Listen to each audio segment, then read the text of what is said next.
We're using your daughter's college fund for my son's wedding.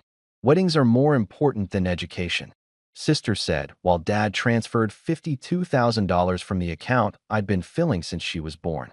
Mom added, besides, she doesn't really need college. My daughter was accepted to MIT. I didn't scream. I called my lawyer, then the bank.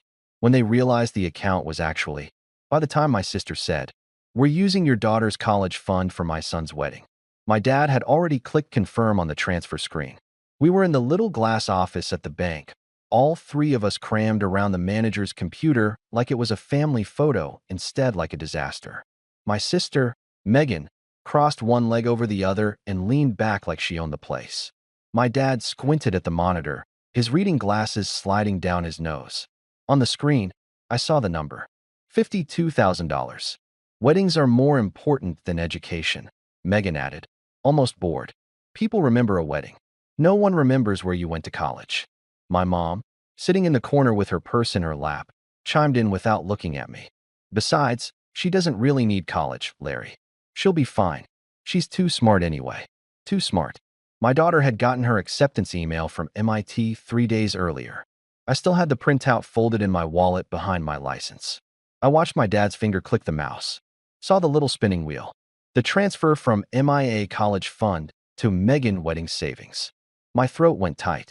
My hands started to shake so hard I had to slide them under my thighs. I didn't scream. I didn't flip the desk or grab the mouse or lunge across the room. I stood up. I need to make a call, I said. My voice sounded weirdly calm, like it belonged to someone else. No one stopped me. They didn't even look worried. Why would they? In their heads, the money was already theirs. I'm Larry, 45, Boston, Massachusetts. I've been a taxi driver since my 20s. I know every one-way downtown, every shortcut to Logan, every pothole that never gets fixed. I'm also a single dad to one kid, Mia, 18, quiet, sharp as a razor. The kind of kid who reads physics textbooks for fun and apologizes when other people bump into her. Her mom left when Mia was 2, said she wasn't built for this. I picked up extra shifts, learned how to French braid from YouTube, and started putting money away. At first, it was whatever I had left from tips at the end of the week, sometimes $10, sometimes nothing. Then it was $50 a week, then $100. When ride apps came in and business got weird, I picked up nights to keep the contributions steady. I opened that college fund the week Mia turned 1. $25 to start. For 18 years I filled it. Birthdays, Christmas tips, airport cash, the crumpled 20s drunk businessman left wedged between the seats. Every time my parents or my sister needed just a little help, I still made sure something went into that account. My parents knew about it. So did Megan. They loved talking about how Mia will be the first college kid in the family. They'd brag to their friends about my genius daughter, then turn around and hand her a $10 Target gift card while shoving $200 sneakers at Megan's son, Dylan. Dylan is 23 now. Golden boy. Tall. Athletic. Big smile. Average everything else. My parents treat him like royalty because he's the first male grandchild and because he lives 5 minutes away and drops by for dinner every other day to raid their fridge. Meanwhile, Mia got used to hearing, "Sorry, honey, we already promised Dylan we'd help with his car payment." Or, "We don't want to make the others feel bad by making a big deal about your grades. Be humble." And me? I helped. Constantly. When Megan and her husband were behind on their mortgage 3 winters ago, I pulled $3,500 out of my own emergency savings and wired it. When my parents' water heater died, I put $1,800 on my credit card. When Dylan flunked out of community college and needed a fresh start, I bought him tools so he could start a little handyman thing. He lost half of them in 2 months. On top of that, every first of the month, like clockwork, $600 went from my checking into my parents' account. Just until we get over this hump, my dad said 4 years ago. I kept telling myself it was family, that it would come back around, that when it was Mia's turn, they'd show up for her. I should have known better. 2 months before the bank incident, Megan called me while I was waiting in the taxi queue at Logan. "Good news," she said. "Dylan and Ashley picked a date." "For what?" I asked, already knowing. "The wedding, seriously." She laughed. "June next year. We're booking the waterfront venue. It's like 30 grand. But you only get married once, right?" I whistled. "That's a lot of money, Meg." "It's a family event," she said. We'll all chip in. Mom and Dad are putting in 10. You've got Mia's college thing. You can help with a big chunk. Mia's college fund is for Mia, I said, automatic. She's applying to MIT. That's not cheap. Megan snorted. MIT. Larry, be serious. That's like movie stuff. She'll probably end up at state with everyone else. And even if she does get in, that's what loans are for. Dylan needs this now. That was the first time I said no. I'll throw in for the rehearsal dinner, I told her. Maybe 5, 6 grand max. But I'm not touching Mia's fund. It's not negotiable. She went quiet. Then I see. Wow, she said. Good to know where we stand. Your niece and nephew will remember this, you know. My daughter will too, I said. They've been punishing me for that ever since. Little digs at dinner.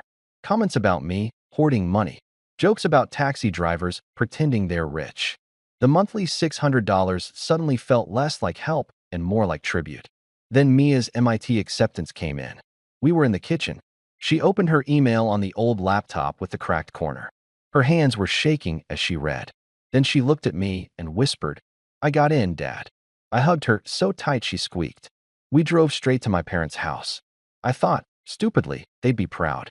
My mom's first question, "Is that expensive?" My dad, "You sure she's not setting herself up for disappointment? Places like that are for rich kids." Megan just said, "Should have convinced her to go to community. Would have fixed the wedding budget." I laughed it off. I shouldn't have. Because a week later, my dad called and asked me to meet them at the bank to put Mia's future on solid footing. I thought maybe they'd decided to help after all. Instead, I walked straight into the moment my dad hit confirm on draining more than half of her future. I stepped out of that glass office and into the hallway. My heart was pounding so hard I could feel it in my teeth. I dialed the only lawyer I know. His name's Vic. I drove him to the airport once during a snowstorm, and we got stuck in traffic for an hour. We talked the whole time. He gave me his card and said, "If you ever need anything legal and don't want to get burned, call me. Friends and family rate for cab heroes." I'd never called. Until that day. He picked up on the second ring. "Larry? Everything okay?" "No," I said. "I think my parents just stole my kid's college fund." I gave him the fast version. The account. The transfer. The fact that I'd seen my dad click. "Where are you right now?" he asked. "Still at the bank." "Good. Go back to the office. Don't yell. Don't accuse. Ask to speak with the branch manager privately. Say you want to put the transfer on hold due to possible fraud. Use that word. Fraud. Then put me on speaker." My legs felt like they were made of rubber, but I went. Back in the office, Megan was scrolling her phone. My dad was making small talk with the manager. My mom was digging around in her purse like looking for a mint. "Hey," I said, forcing my voice not to shake. "Before you finalize anything, I want to talk to the manager." "Alone?" Megan rolled her eyes. "Oh, here we go? Don't be dramatic, Larry. We already," I said. I repeated, looking at the manager, "I need to talk to you. Alone." Maybe it was my face. Maybe it was the word fraud I'd already dropped at the desk. Whatever it was, the manager swallowed and nodded.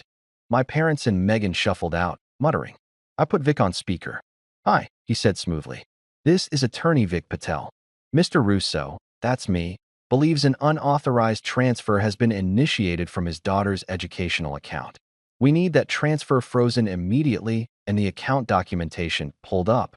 The manager's eyes went wide. "Of course. Just a moment." He clicked a few times, then frowned. "That account," he adjusted his glasses. This is a custodial 529 plan, sir. Owner, Larry Russo. Beneficiary, Mia Russo. I'm not seeing any co-owners." "What about authorized users?" Vic asked. The manager scrolled. "We have Mr. Russo listed for online access and Mia as view only." "That's it." I stared at him. "Then how did my father just transfer $52,000? "Oh," the manager said softly. "That wasn't completed.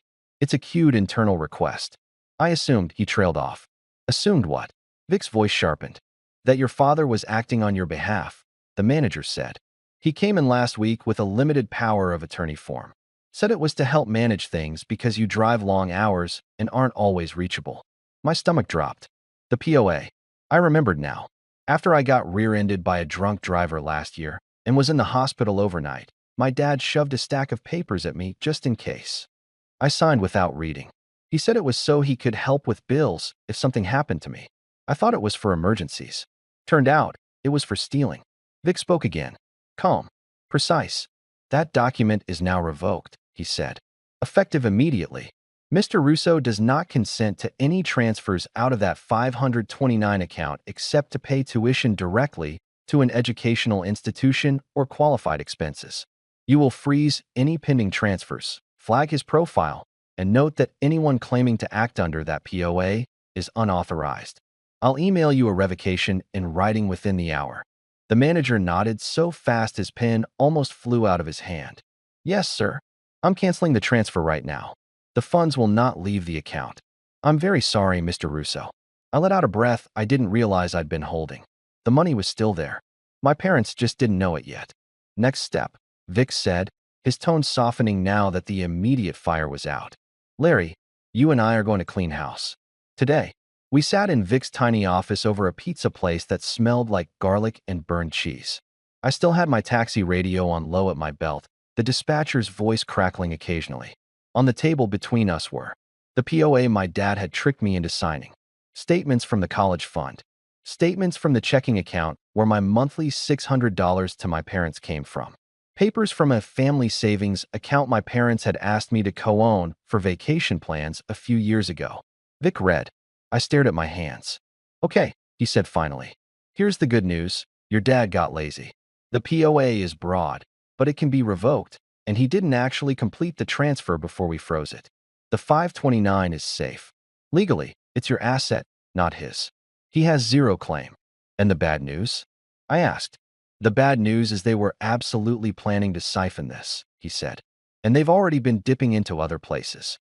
He turned one of the bank printouts toward me. A joint savings account, my name, my dad's name. Balance, $312.57. 6 months ago, it had $14,000 in it. Where did it go? I asked, even though I knew. He pointed at the transfers. Payments to Megan Wedding Savings. Cash withdrawals. Credit card payments in their names. They've been bleeding you dry, Larry. My cheeks burned. Embarrassment. Anger. A weird, numb sadness. I let them add me to that account to help them save, I said quietly. I thought, if my name was on it, they'd take it seriously. They said it made them feel secure. It made them feel like you were a walking ATM, Vic said. So, here's what we're going to do. For the next hour, we went step by step. I signed a POA revocation and we scanned and emailed it to the bank. I filled out forms to remove my dad as co-owner on anything tied to my name. We moved every cent from the joint savings into a brand new account in only my name. I logged into my banking app and canceled the automatic $600 transfer to my parents. We put a multi-factor lock on Mia's 529. The bank added a note. No third-party access. Written authorization from owner required. Staff must verify with security phrase. Last, we called the waterfront wedding venue. Megan had bragged they used my good credit to secure the booking. Turns out, they'd put the deposit on a card I'd opened with my dad years ago for emergencies. The manager at the venue recognized my name. Oh, Mr. Russo, we have a $10,000 deposit from your card on file. Not anymore. You don't, I said. That card was used without my authorization. I'm disputing the charge. Consider the booking canceled. Vic took over from there, speaking in that calm legal voice again. By the time he was done, the venue had agreed to release the date and process the dispute. I hung up. Somewhere, Megan's dream wedding just evaporated, and I still hadn't raised my voice once. The first text came before I even left Vic's office. From my dad. Where did the money go? The wedding account is showing a problem. Call me. Then my mom. Your father is panicking. The bank says the transfer didn't go through. Fix this. Then Megan. What did you do? They said the venue is canceled.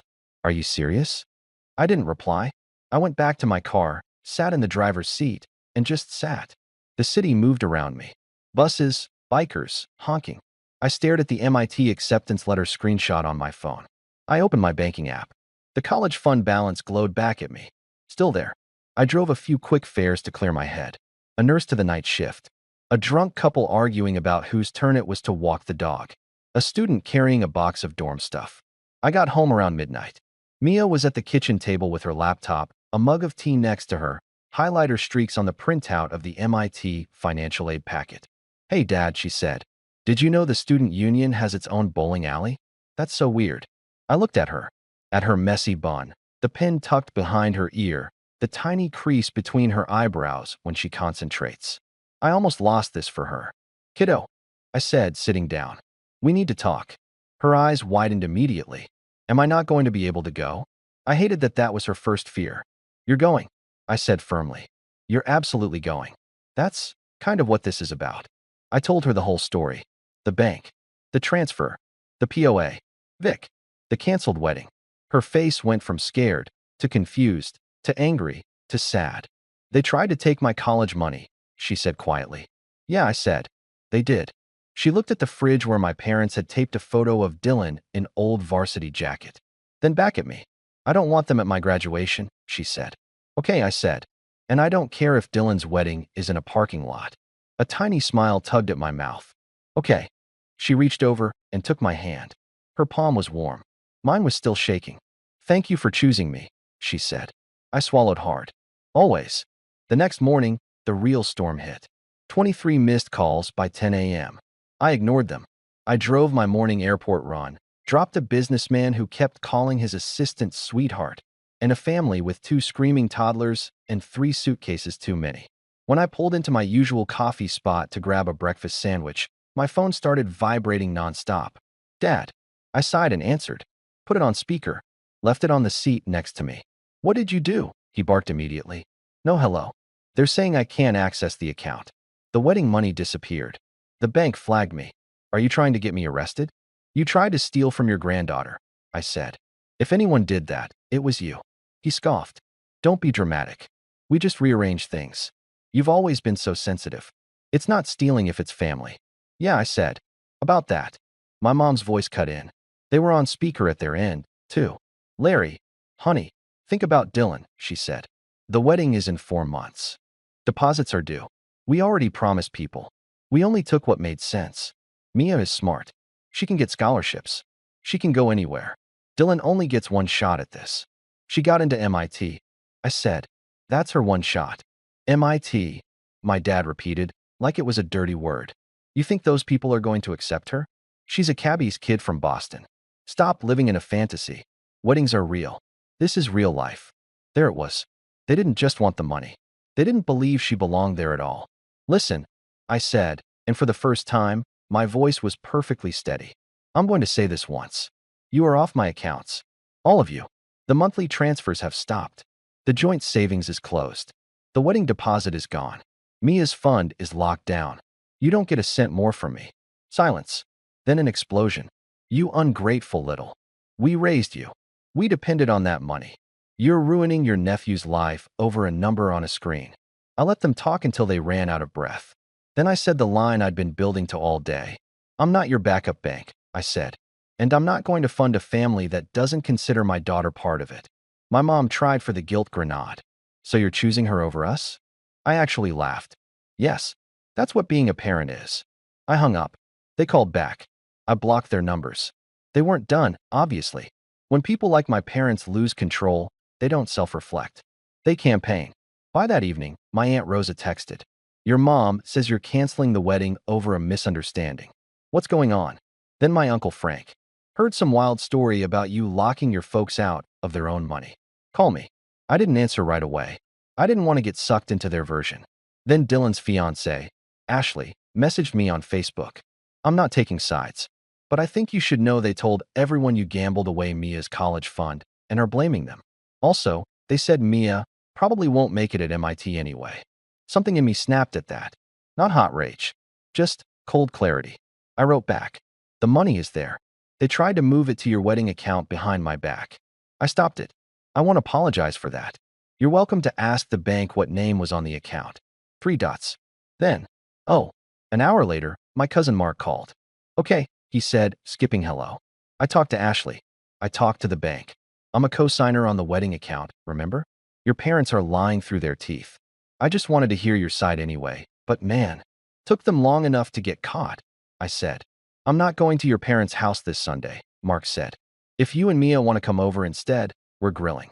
I bought that stupid MIT hoodie she wanted, but was too polite to ask for. I blinked hard. You didn't have to do that. I know, he said.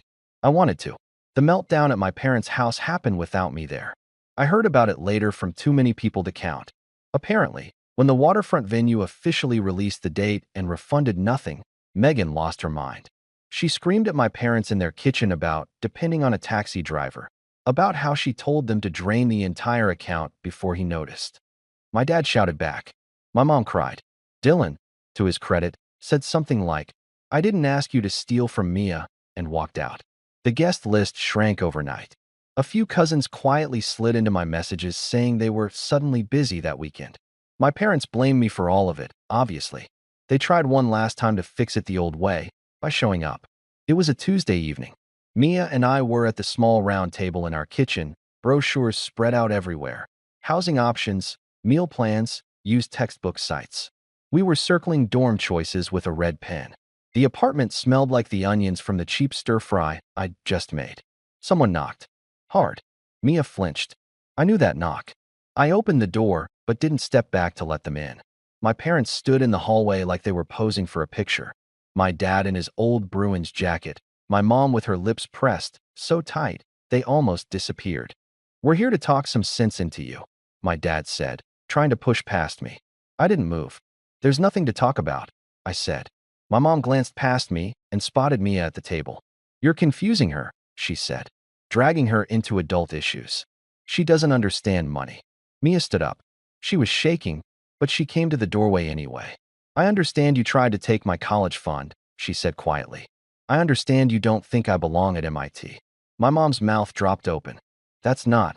We were just reorganizing." My dad snapped. "Fine," he said. "You know what? Maybe we don't think you belong there. Maybe we think you're setting yourself up for failure.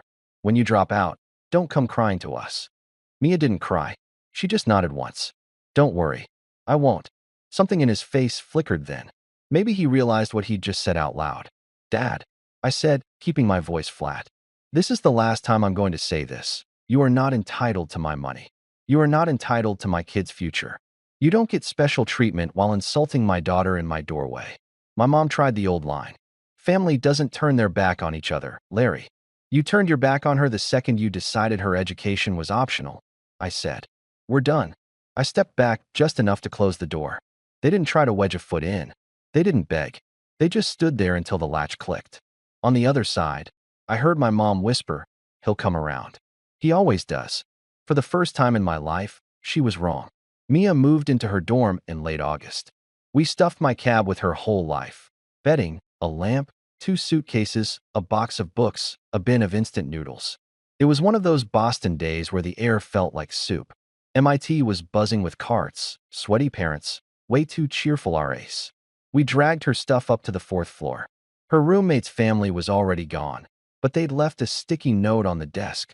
"Welcome, Mia," smiley face, Jules. We made her bed, tucked her MIT acceptance letter inside the closet door, and taped a little photo strip of us by her desk. Mark showed up with his wife and kids and handed Mia an MIT hoodie. "You'll need this in, like, 2 weeks," he said. "This place goes from sauna to freezer fast." She pulled it on even though she was already sweating. We grabbed food from a truck by the river and watched the boats. There were 8 of us. Me, Mia, Mark's family, and one cab buddy who refused to miss this nerd castle moment. On my phone, 3 unread texts from my mom. "We heard move-in is today. We weren't invited. You'll regret this. Maybe, in another life, I'd have wanted the grandparent on the lawn photo." But looking at Mia's face, nervous, glowing, happy, I knew I didn't regret choosing her. On the drive back, it was just us, MIT shrinking in the rear view. "You okay?" I asked. "Yeah," she said. "Scared. But good scared." "Do you think they'll ever apologize?" she asked. "I don't know," I said. "Maybe. Maybe not." She nodded. "Do they still get money from you?" "No," I said. "They don't." She let out a long breath. "Good." At a red light, I looked back at her. "You know that account?" I said. "The one they tried to steal? It's yours. Not just for tuition. For whatever comes next." I just drove the cab and filled it. She smiled. Best driver I ever had. The light turned green. The MIT sticker on the back window caught the sun as we pulled away. Back home, the chair at the end of our tiny table stayed empty. I didn't rush to fill it. That night, I slid the latest statement from her fund into a folder labeled MIA Future. I used to think my job was keeping everyone else afloat. Turns out, it's simpler. Protect my daughter. If my parents ever want back in, they'll know where to look. Not at a waterfront wedding bought with stolen money, but someday at a graduation where the kid they underestimated walks in an MIT stole. And the only name on the check that got her there is mine.